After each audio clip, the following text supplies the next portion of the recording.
오늘 주시는 하나님의 말씀은 교회의 몸을 세우라 라고 하는 제목입니다. 이 말씀 듣고 오늘도 새롭게 여러분들의 믿음의 고백의 결단이 있기를 간절히 소망을 합니다. 교회에서 사람들의 위선적인 모습에 큰 상처를 받은 한 청년이 무디 목사님을 찾아가서 이렇게 질문했습니다.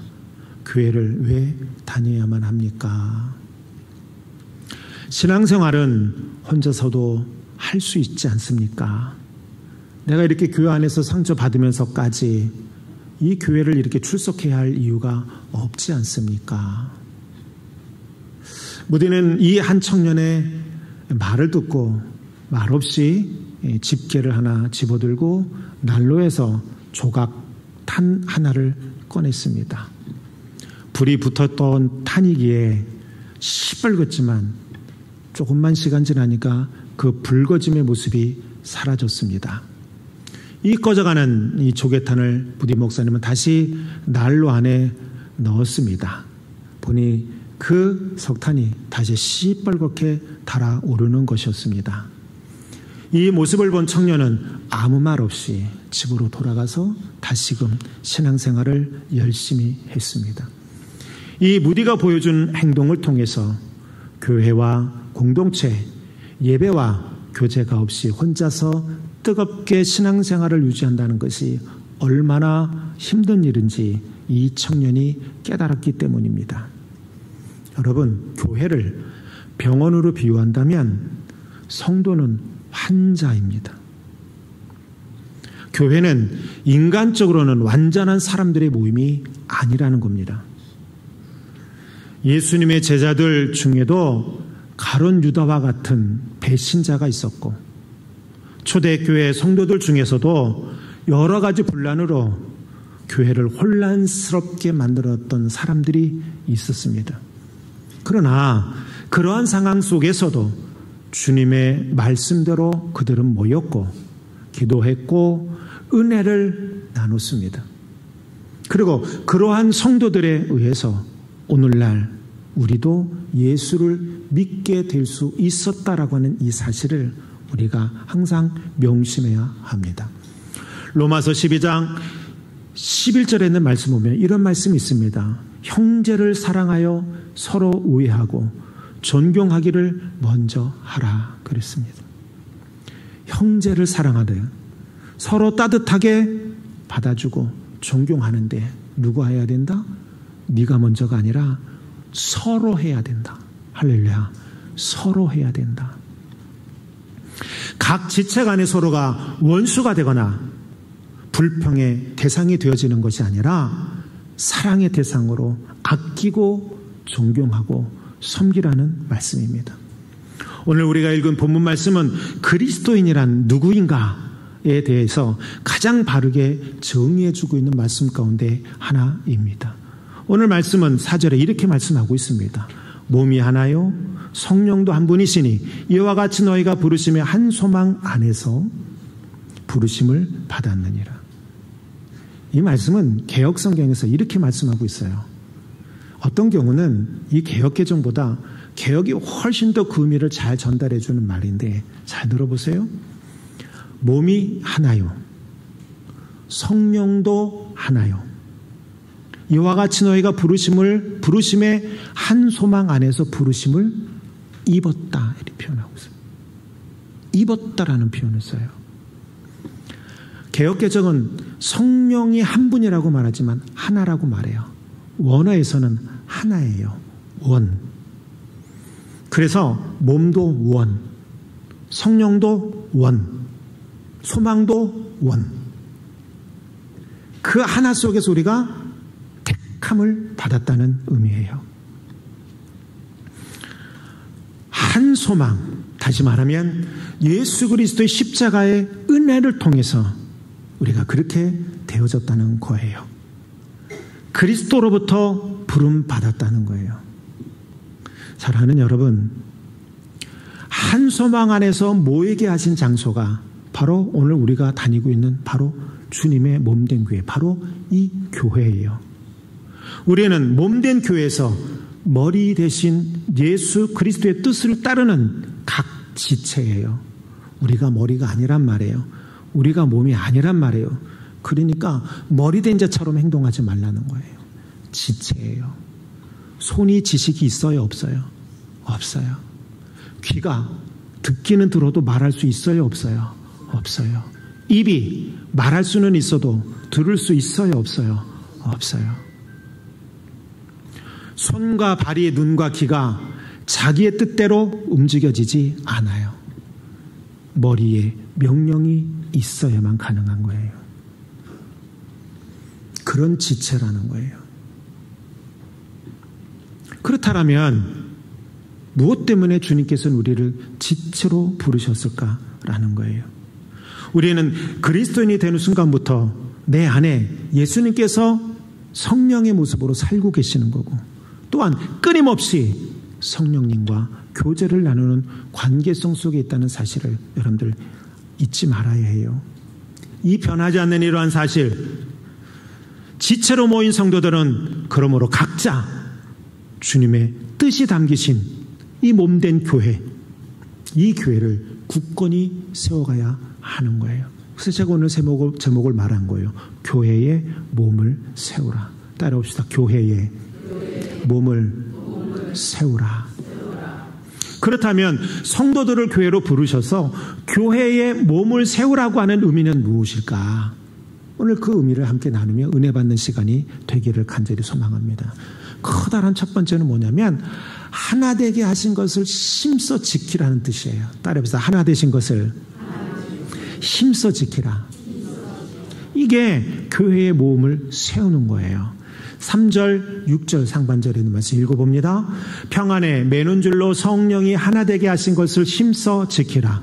몸이 하나요 성령도 한 분이시니 이와 같이 너희가 부르심의 한 소망 안에서 부르심을 받았느니라. 주도 한 분이시요 믿음도 하나요 세례도 하나요 하나님도 한 분이시니 곧 만유의 아버지시라. 아멘. 몸이 하나라는 거예요. 여기서 말하는 몸이 하나요라고 하는 이 말은 교회를 말하는 거예요. 교회는 하나라는 거예요. 육신의 몸에 여러 역할을 하는 팔과 다리, 눈, 귀가 있지만 이것은 각각 독립적인 존재로서 자기 마음대로 행동하는 것이 아니라 몸 안에 붙어서 머리의 뜻에 따라 움직일 수밖에 없는 하나라는 거예요. 한 몸이에요. 각각이 아니라 한 몸이에요. 다시 한번 말하잖아요. 성령이 하나 되게 하셨다. 교회 안에 있는 모든 성도들은 하나예요. 근데 이것을 힘써 지키래요. 왜 힘써 지키라고 하느냐? 각각 자기의 뜻을 말하려고 하는 사람들이 있기 때문이에요. 초대교회 유대인들은 자기들이 가지고 있었던 율법적 사관으로 복음이 증거되어지는 그리스도 교회 안에서 율법을 얘기했어요. 그리고 분란을 만들어냈어요. 아니라는 거예요. 그렇게 해서는 안 된다는 거예요. 자기의 습관, 생활 방식, 자기의 신념, 이것에 따라서 자기의 것을 주장하는 것이 아니라 주님의 뜻을 주장하는 거예요. 그게 바로 하나 되어짐의 이유라는 거예요. 그래서 서로 하나가 되기를 힘쓰라. 그러면 이 하나가 되어지는 것을 위해서 힘쓰라고 하는 이 하나 되어짐의 이야기가 뭐냐라는 거예요. 커다랗게 네 가지의 의미가 있어요. 그 첫 번째는 뭐냐면 몸의 통일성이에요. 따라합시다. 통일성. 이 말이 뭐냐? 바울은 고린도 교회 분열 때문에 근심이 많았어요. 그래서 그의 편지에 보면 이런 말을 하죠. 형제들아, 내가 우리 주 예수 그리스도의 이름으로 너희에게 권하노니 다 같은 말을 하고 너희 가운데 분쟁이 없이 같은 마음과 같은 뜻으로 온전히 합하라 라고 했어요. 합하다라고 하는 이 말은 잘 결합해라 라는 거예요. 다시 말하면 성도들은 잘 결합되어져 있어야 된다는 거예요. 어디예요? 몸에. 몸이 어디예요? 교회. 교회 안에서 성도들은 지체로서 잘 몸인 이 교회에 지체로서 붙어 있어야 한다라고 말하는 거예요. 여러분 보세요. 성도들 사이는 서로 나이가 달라요. 신앙의 노선도 다르고요. 각자 주장하는 것도 달라요. 그런데 이 다름이 교회를 분열시키는 요소로 작용되어져서는 안 된다는 거예요. 지난주에 LH에서 공문이 하나 왔어요. 서류를 보냈더니 이제 공문을 정식으로 보내준 거예요. 이 박전제일교회 종교부지 당신네들이 1순위로서 자격이 취득되어졌습니다. 앞으로 땅을 배분받고 땅을 사는 것에 대해서는 1순위니까 거기에 대한 구체적 사항은 담당자가 다시 연락을 드리겠습니다. 이제 우리 교회가 확고히 세워졌다는 것이죠. 근데 이제 이런 거죠. 아마 우리 교회도 틀림없이 있을 거야. 뭐냐면 얘기가 서로 달라. 교회를 짓겠다는데 누군가는 와서 목사님 빚지지 마시고 있는 것대로 그냥 하시죠. 거의 반협박식으로. 그리고 온갖 세상의 이치를 말할 거예요. 또 어떤 분은 목사님 이왕 지실 거 크게 지시죠 라고 말하는 사람들도 있을 거예요. 아마 여러 다양한 소리가 나올 거예요. 마치 자기가 교회를 짓는 것처럼. 제가 그랬잖아요, 얼마 전에. 여러분들 집하실 거 아니지 않느냐고. 근데 왜 교회에 짓지도 않았는데 벌써부터 근심하고 염려하느냐고. 빚을 많이 지면 어떡하냐고. 왜 염려하시냐고. 빚을 많이 지면 그럼 교회를 떠나실 건가? 아니면 교회를 지면 빚이 많으면 집을 파실 건가? 그래서 어떻게 사나? 어느 빌라로 이사 가야 되고 어느 단칸방으로 이사 가야 되나? 그것 때문에 고민하시는지. 그 고민이 앞당겨져서 이제 와서 말하는 거죠. 목사님, 분명히 그렇게 나한테 와서 교회 얼마에 지실 거예요? 그럴 거예요, 안 그럴 거예요? 한다니까. 와서 해서 나한테 은근슬쩍 말로는 안 하지만 느낌으로 마치 자기 말을 안 들으면 떠날 것처럼 말합니다. 하나가 아니에요. 여러분, 생각이 다르다고 해서 그것이 교회를 분열시키는 요소로 작용되어져서는 안 되는 거죠. 교회는요, 내가 선택을 하는 장소가 아니에요. 모두가 하나님의 선택을 받은 사람들이 모인 것이에요. 그러므로 분열을 시키고 그리고 결국 교회의 이 몸을 나누게 하는 것은 하나님의 뜻에 불순종하는 거예요. 교회는요, 인정받고 사랑받을 만한 사람들만 사랑하고 인정하는 게 아니에요. 사랑스럽지 않은 사람들까지도 사랑해야 되는 것이 그러므로 교회예요. 왜요? 모두가 다 하나님의 선택을 받은 사람들이니까. 그래서 제가 아까 말했잖아요. 교회가 만약 병원이라고 비유한다면 우리는 뭐라고요? 환자라고요. 우리는 각 지체로서 몸인 예수 그리스도에게 소속되어져 있어요. 그리고 우리는 서로 연결되어져 있는 존재예요. 연결되어져 있잖아요. 그리스도 안에서 한 몸이에요. 김용옥, 조순중, 서정치, 이영주. 필요 없으니 떼서 나가. 이게 아니란 말이에요. 한 머리에 한 몸에 붙어있는 하나예요. 우리는 뭐만 따르면 돼요? 머리의 뜻을 따르면 되는 거예요. 이 손이 가렵다 해서 잘라버려요? 여러분들 통풍 앓고 계시는 분들 계시잖아요. 그 통풍의 고통은 해산의 고통보다 더 크대요. 아주 고통스럽대요. 잘라버리고 싶대요. 제가 직접 들은 얘기예요. 잘라버리고 싶다고. 잘라버리면 이런 고통은 없지 않을까 싶을 정도로 너무 고통스럽대요. 그렇다고 잘라요? 잘라버릴 거냐고. 그럴 수 없잖아요. 한 몸이에요. 이 머리의 뜻에 따르도록 만들어진 한 몸이에요. 주님이 우리를 그렇게 불러내셨어요. 예수님의 12제자를 생각해 보십시오. 그들은 서로 다른 성품을 가지고 있었어요. 참을성이 없었던 베드로요. 성질이 급한 야고보 요한이요. 솔직하지 못했던 가룟 유다요. 냉소적이었던 도마요. 이들은 서로 다른 의견 때문에 충돌도 했어요.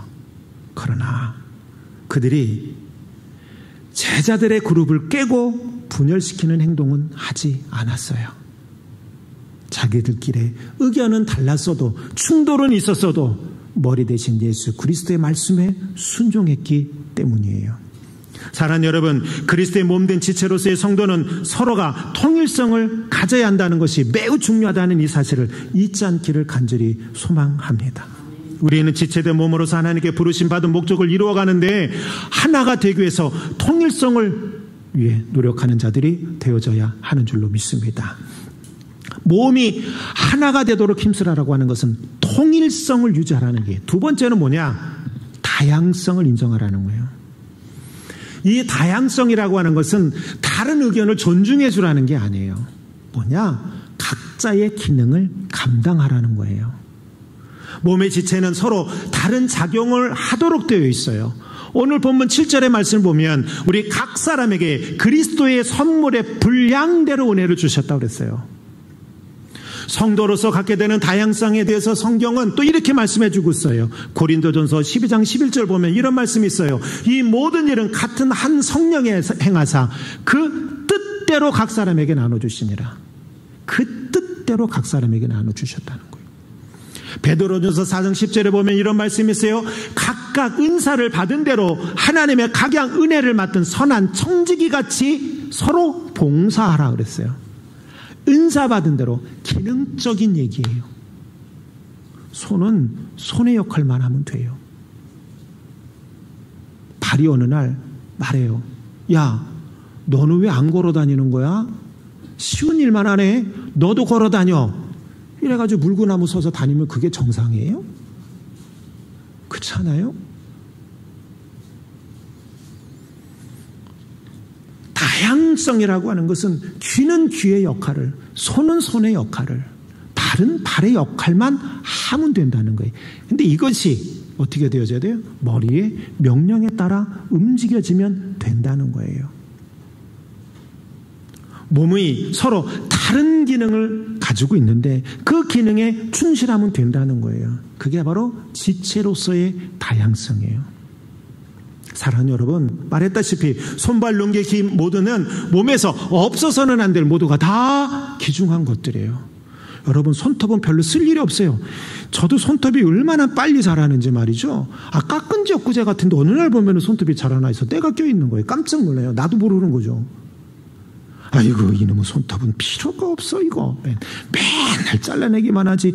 야, 손톱아, 네가 도대체 내 인생에서 무슨 역할을 하냐? 왜 하는 일이 얼마나 많아요. 이게 내 손을 보호해 주잖아요. 이 손끝을 보호해 주잖아요. 다 소중한 거예요. 중요한 건 자신의 역할을 다할 수 있도록 우리가 인정해 주는 거예요. 아, 너는 손이구나. 손의 역할을 다 했네. 너는 발이로구나. 발의 역할을 다 했네. 라고 격려해 주면 되는 거예요. 그 자체를 인정해 주는 것, 그것이 바로 여러분 지체의 다양성이에요. 세 번째는 뭐냐면 상호 의존성이에요. 따라해봅시다. 상호 의존성. 고린도전서 12장을 보면 오직 하나님의 몸을 고르게 하여 부족한 지체에게 존귀를 더하사 몸 가운데서 분쟁이 없고 오직 여러 지체가 서로 같이 하여 돌아보게 하셨으니 그랬어요. 부족한 지체에게 존귀를 더해 주셨다는 거예요. 그래서 여러 지체가 서로 같이 하여 뭐 하겠다? 돌보게 하셨다. 따라봅시다. 돌보게 하셨다. 여러분, 교회는 개인주의를 반대하는 곳이에요. 인간의 몸은 다른 지체의 도움에 의해서 서로가 정상적인 기능을 발휘하는 거예요. 눈이 몸에서 아무리 중요하다 할지라도 다른 지체가 도와주지 않으면 소용이 없어요. 몸은 서로를 필요로 해요. 각 지체는 그래서 서로가 도와줘야만 하는 거예요. 마찬가지죠. 성도가 몸으로서 온전한 기능을 하려면 다른 기능을 담당하고 있는 성도들의 도움을 입어야만 하는 거예요. 이것이 바로 상호 의존성이에요. 이 말은 성도들은 서로를 필요로 하는 존재라는 거예요. 각 존재는 서로에게 지대한 영향력을 끼쳐요. 여러분들이 아무 생각 없이 한 말이 그 들은 어떤 누구는 들어가서 밤새 고민을 하는 말이 될 수도 있는 거예요. 왜요? 서로 의존적이기 때문에, 서로에게 영향을 주는 사이이기 때문에 그래요. 따라서 악한 영향력을 행사하는 사람이 되어져서는 안 돼요. 선한 영향력을 행사하는 존재가 되어야 하는 거예요. 이것이 이러한 상호존성이 몸된 교회를 세워가는 데 있어서 아주 절대적으로 중요한 거예요. 우리 구본성 권사님이 오늘 아침에도 청소를 하셨었는데, 어저께 청소를 하고 가셨는데 오늘 아침에도 청소를 하시는 거야. 제가 그래서 권사님 청소 안 하셔도 되는데 왜 하셨어요? 어저께도 하셨는데. 그랬더니 어저께 사람들이 왔다 갔다 했잖아요. 근데 청소하고 난 다음에 왔다 갔다 했다는 거지. 그 청소하신 거죠. 또 잘한 일이에요? 하지 말아야 될 일을 하신 거예요? 잘한 일이잖아요. 그럼 우리는 어떻게 주면 돼요? 응? 모른 척 외면해요? 칭찬해줘요? 칭찬해줘야죠. 더우신데도 땀을 뻘뻘 흘리면서 하실 때가 있어요. 그럼 어떻게 해야 돼요? 시원한 물이라도, 음료수라도. 근데 생각해보면 저는 저분이 왜 그 일을 할까 생각해보는 거예요. 제가 생각할 때요, 목회자로서 그 모습을 들여다볼 때 은혜 받은 일을 뭔가 보답하고 싶으신 것 같아. 그래서 자신이 생각한 거야. 나는 교회를 깨끗이 하는 것에 받은 은혜를 보답하겠다. 바울은 은혜 받은 걸 뭐로 썼죠? 복음을 증거하는 것으로 썼죠. 고난당하고 핍박당했죠. 그런데 바울이 원망한 적이 있습니까? 왜 나를 이렇게 썼느냐고 불평한 적이 있습니까? 없습니다. 왜 그래요? 은혜가 있으니까요. 할렐루야. 저는 우리 권사님도 그럴 거라 생각이 들어요. 그러니까 우리는 뭐 해주면 돼요? 칭찬해주고 격려해주면 돼요. 바울이 아프다고 그러면 파스 사다 주면 돼. 내가 의사가 아니니 치료해 줄 수는 없잖아. 그렇지 않아요? 저분은 하나님으로부터 받은 은혜를 그렇게 행동으로 표현하시는 거예요. 누구한테 보상을 원하지도 않으세요. 제가 가끔 보면 식사하러 가시죠 그러면 안 먹어요. 그리고 막 가요. 어떨 때는 강제로 끌고 가기도 하고, 어떨 때는 여기 앉아서 드세요 그러고 먹은 적도 있어요. 그래요, 여러분. 저분은 아무 보상도 원하지 않고 하나님의 은혜에 감사해서 하는 일이에요. 그럼 우리는요, 그걸 방해해서는 안 돼. 그걸 뭐라고 말하는 것도 안 돼요. 우리가 해야 할 일은 뭐예요? 박수 쳐주고 격려해주고 기도해주는 것인 줄로 믿습니다. 그걸 뭐라고 그러면 그는 은혜를 막는 행위잖아. 그게 죄야. 다른 게 죄가 아니라 그게 죄야. 본인이 스스로 안 하기 전까진, 본인이 한다 하면 그 자체를 존중해 주는 거예요. 그게 다형성이고요. 우리는 저분의 헌신을 통해서 우리는 뭘 받는 거예요? 도움을 받는 거예요. 서로 의존하는 관계가 되어진 거예요. 이게 네 번째 말하고 싶은 거예요. 한 몸이라는 거는 그래서 성숙을 말하는 거예요. 네 번째, 성숙. 오늘 본문 12절의 말씀 보면 이런 말씀이 있어요. 이는 성도를 온전케 하며 봉사일을 하게 하며 그리스도의 몸을 세우려 하심이라 그랬어요.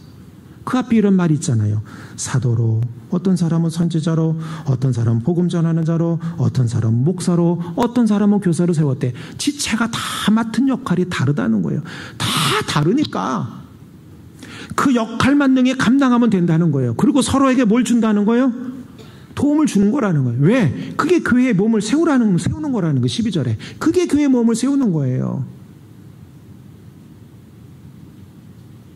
죄송합니다. 얘기 자꾸 당사자 있는데 이런 얘기하면 곤란한데. 예를 들면 우리 고문성 권사님 열심히 하셨어. 어떨 때는 힘든 일도 마다하지 않고 하세요.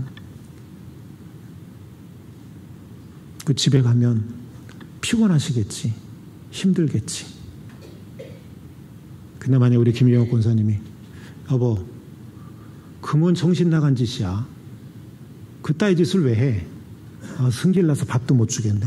오늘 밥 굶어. 그만 앉아버리면 나는 남편한테 화가 나서 하는 말이지만 크게 보면 무슨 일을 막는 거예요? 이분이 받은 은혜를 막는 거잖아요. 이분이 하나님으로부터 받은 은혜, 좀 이따 말하겠지만 바울과 같이 사랑의 빚을 져서 바울은 말해요. 내가 이 사랑의 빚을 졌는데 이 빚 갚은 거 내가 해야 되지 않겠냐. 그래서 고난도 감사로 받아들였던 거예요. 저는 그렇게 봐요. 만약에 우리 교회에 구본성 권사님 같은 분이 10명만 있으면, 아직까지는 1명인데 10명만 되면 서로가 돌아가면서 나도 청소할게, 나도 청소할게. 만약 이런 사람이 10명만 있으면 어마어마한 역사가 일어나게 될 줄로 믿습니다. 이게 선한 영향력이고 이게 성수감이에요. 건강한 성도는 성장하죠. 건강한 교회도 성장할 수밖에 없어요. 내가 여기서 말하는 성장은 숫자를 말하는 게 아니에요. 성숙을 말하는 거예요. 나이가 먹으면 몸에 있는 각 지체가 조화롭게 성장해야 하듯이 성도와 교회는 조화로운 성장, 성숙이 있어야 한다는 사실이에요. 저는 여러분들에게 말씀드렸어요. 4가지. 통일성, 다양성, 상호의존성, 성숙함. 저는 여러분들이 이러한 4가지의 사실들을 인지하며 우리 교회를 위해 또 주님이 세워놓으신 교회, 그 몸을 세워가는 복된 분들 되기를 주님 이름으로 간절히 축원합니다. 2번째, 교회의 몸을 세운다라고 하는 것은 뭘 의미하는 거냐? 커다란 2번째, 성도와 성도 사이의 관계가 서로 지체관계라는 사실을 잊지 마십시오. 따라해 봅시다. 우리는 지체관계이다. 12절 13절에 있는 말씀에 함께 읽어볼게요. 이는 성도를 온전하게 하여 봉사일을 하게 하며 그리스도의 몸을 세우려 하심이라. 우리가 다 하나님의 아들을 믿는 것과 아는 일에 하나가 되어 온전한 사람을 이루어 그리스도의 장성한 분량이 충만한 데까지 이르리니 그랬어요. 사랑하는 여러분, 하나님은 성도들 하나하나가 믿음이 성장하길 원해요. 그러나 하나님이 더 원하시는 게 있어요. 그건 뭐냐면 한 몸으로서의 공동체를 위해서 흠이 없는 자로 성장하는 거예요. 내 자신 지체가 나 하나만 잘 되는 것이 아니라 몸된 교회의 지체로서 서로가 기뻐하는 그런 사람들이 되기를 원하는 거예요. 그리스도의 몸된 교회로서 주님이 원하시는 건강한 교회, 그런 교회가 되어지길 원하는 거예요. 교회와 성도와의 관계는 몸과 지체의 관계예요. 그러나 성도와의 관계는 그냥 지체 관계예요. 너는 팔이고 나는 다리야. 너는 눈이고 나는 귀야. 그런데 눈은 보기만 할 줄 알지 들을 수가 없네. 입은 말만 대바라지게 할 줄 알지 이게 들을 태도가 안 돼 있네. 손은 뭔가 열심히 하지만 이것이 움직이지를 않아. 그 자리에서. 반면에 발은 열심히 이것저것 싸돌아다니는 일밖에 못해. 근데요, 그게 그들이 가지고 있는 기능이에요. 그렇게 해야 몸이 살아 움직이는 거예요. 손이 발도로 너 맨날 이리저리 돌아만 다닐래? 팔은 말합니다. 너는 자식아, 너는 맨날 고자리에 앉아가지고 뭐 그렇게 꼼지락꼼지락거리고 만지고 앉았냐? 응? 너는 맨날 뭘 그렇게 보니? 사람이 보기만 하면 되니 이건가 하나? 들을 줄 알아야지. 이리 말한다면 얼라얼라 지는 맨날 듣기만 하고 세상 돌아가는 거 제대로 보지도 못하지. 이건 깨지는 관계. 서로가 원망하고 비판하는 관계예요. 주님은 그런 교회를 원하지 않아요. 바른 교회를 세우려면 그리스도를 머리로 하여서 한 몸을 이룬 지체끼리 서로 힘을 모아 화목하고 그리스도의 법을 성취해 나가려고 하는 그 뜻으로 움직여야 하는 줄로 믿습니다. 그래서 우리는 그리스도 안에서 같은 신앙 고백을 가져야 되는 거고 성도들끼리 손을 합치고 마음을 합하기 위해서 노력해야 하는 거예요. 한 마음을 품어서 함께 협력하는 거예요. 영광스러운 주의 사역을 만들어내야 하는 줄로 믿습니다. 이와 같은 일이 지체로 부름받은 우리들이 가져야 될 아주 중요한 책임이라는 사실을 잊지 않기를 간절히 소망합니다. 신앙이 좋은 사람이라고 하는 것은 말을 잘하는 사람을 말하는 게 아니에요. 이것저것 잘하는 사람을 말하는 게 아니에요. 신앙이 좋은 사람이란 몸의 지체로서 얼마나 그 책임을 잘 감당하고 있느냐 이거예요. 다른 지체로 해서 얼마나 희생할 수 있느냐 이거예요. 다른 지체를 세워주기 위해서 얼마나 노력하고 있느냐. 이런 사람이 바로 신앙이 좋은 사람이에요. 인상적인 믿음을 가졌다 할지라도 상대방을 실족하게 하면 그 사람은 몸된 교회의 지체로서 실패하고 있는 삶을 살아가고 있는 거예요. 지체들 사이는요, 이럴 줄 알아야 돼. 오른뺨을 때리면 왼뺨, 속옷을 달라 하면 겉옷도 내어줄 수 있는 사이, 오리를 가자 하면 심리까지도 동행해주는 모습을 갖는 그 모습이 바로 지체가 가져야 하는 모습이라는 사실을 여러분들 잊지 않기를 간절히 소망합니다. 쉽지 않은 일이죠. 원수를 사랑하고 핍박하는 자를 위해 기도할 줄 아는 것은 결코 쉬운 일 아니죠. 교회 안에서도 나에게 상처를 주는 사람을 위해서 기도하는 건 결코 쉬운 일은 아닙니다. 그러나 주님은 말합니다. 그럼에도 불구하고 그리 해야 한다라고 말합니다. 아주 툭하면 자기들 마음에 안 들면 어떻게 해요, 여러분들? 하이, 나 안 해. 자기 뜻하고 안 맞으면 제 뜻과 동일하지 않으니 저는 오늘부로 이 일을 하지 않겠습니다. 이거를 지체로 생각해봐요. 손발이라고 생각해봐요. 나는 네가 세상에 더러운 것만 보니 네 눈을 파버리고 없애라. 이게 말이 됩니까? 밤길을 걸어가야 되는데 눈이 밤길 가기 싫다고 눈을 감고 가면 어떻게 됩니까? 고린도 교회는 바울이 2차 전도 여행 중 세운 교회예요. AD 한 49년에서 51, 2년 사이에 지어진 교회예요. 사도행전 18장 11절의 말씀 보면 바울은 고린도 교회에 1년 6개월 동안 머물러 있었다고 말씀해 주고 있어요. 1년 6개월 동안 머물며 이 고린도 교회를 열심히 세워가길 원했던 거예요. 그런데 바울이 교회를 떠난 다음 고린도 교회는 여러 가지 문제로 혼란에 빠져버리게 돼요. 그 혼란들 가운데 바울의 사도직과 인격을 의심하는 무리들이 생겨나기 시작해요. 헬라 문학의 영향으로 철학적 지혜를 중시 여겼던 이 일부 성도들은 바울의 설교 스타일을, 바울의 가르침을 무시해요. 철학적 논리가 없다는 거였어요. 뿐만 아니라 바울이 스스로 고백해 나의 약함과 고난을 말했더니 사도로서 자격이 없는 거 아니야? 이런 말을 했어요. 목사가 아프면 은혜가 있어요? 없어요? 네? 왜 말을 안 해? 저 따라해봅시다. 목사가 아프면 은혜가 있어요? 없어요? 없어요. 그런 사람 있잖아. 그럼 여러분들이 아프면 주님이 함께 안 계셔서 아픈 거예요? 왜 목사는 아프면 안 되는데? 바울이 그 얘기하는 거예요. 나 고난받고 나 연약하다. 병이 있었으니까 연약하다. 아프다. 그랬더니 교인들 가운데 야, 그런 사람이 무슨 사도냐? 이랬다는 거예요. 여러분 똑같은 말 하는 거예요. 이렇게 공격을 받아요.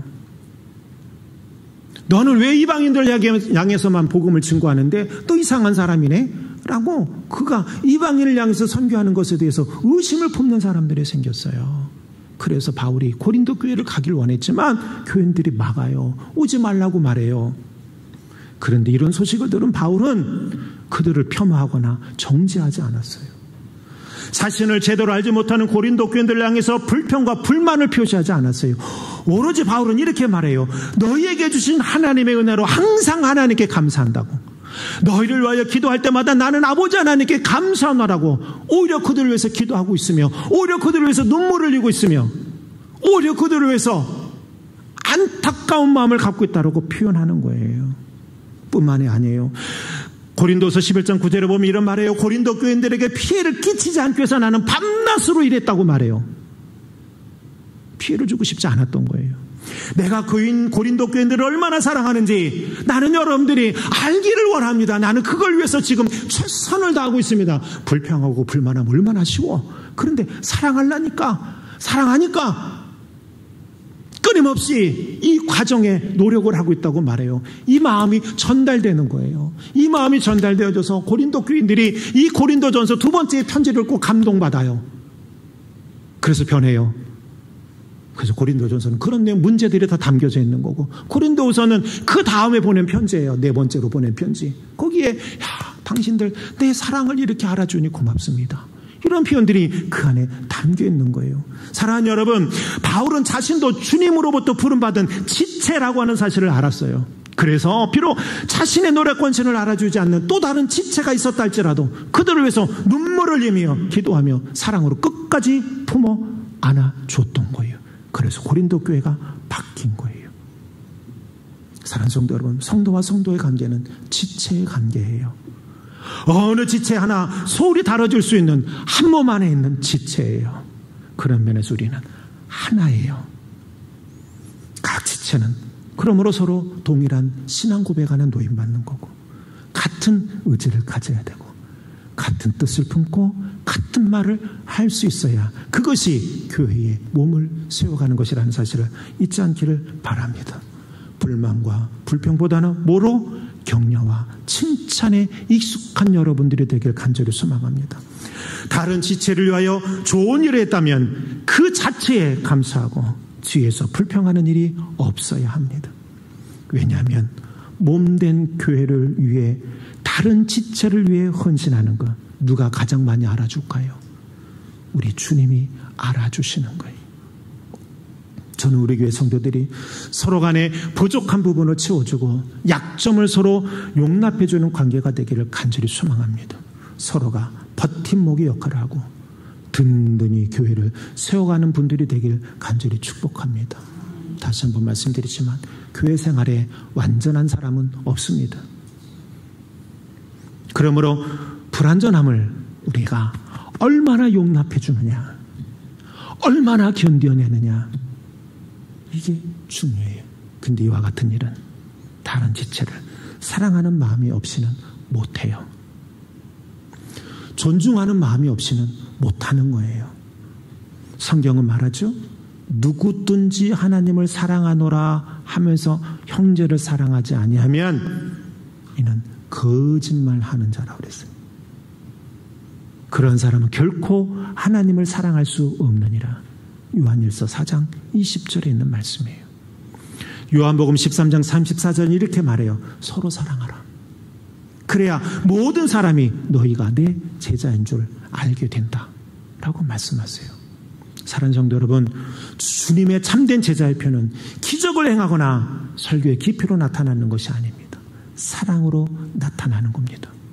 바울이 죽음을 두려워하지 않고 오직 복음을 증거하는 일에 최선을 다한 이유는 주님의 주신 사명도 있었지만 그보다도 더 중요한 기본적인 게 있었어요. 그게 뭐냐?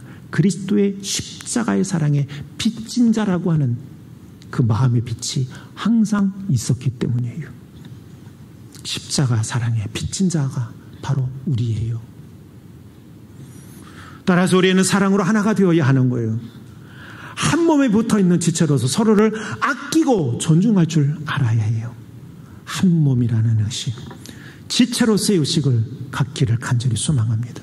그리고 성령이 하나 되게 하신 것을 지키고 서로 용납해주고 평안의 매는 줄로 서로 묶여 서로 사랑하며 믿음을 키우고 교회인 이 몸을 세워가는 저와 여러분 모두가 되기를 주님의 이름으로 간절히 축원합니다.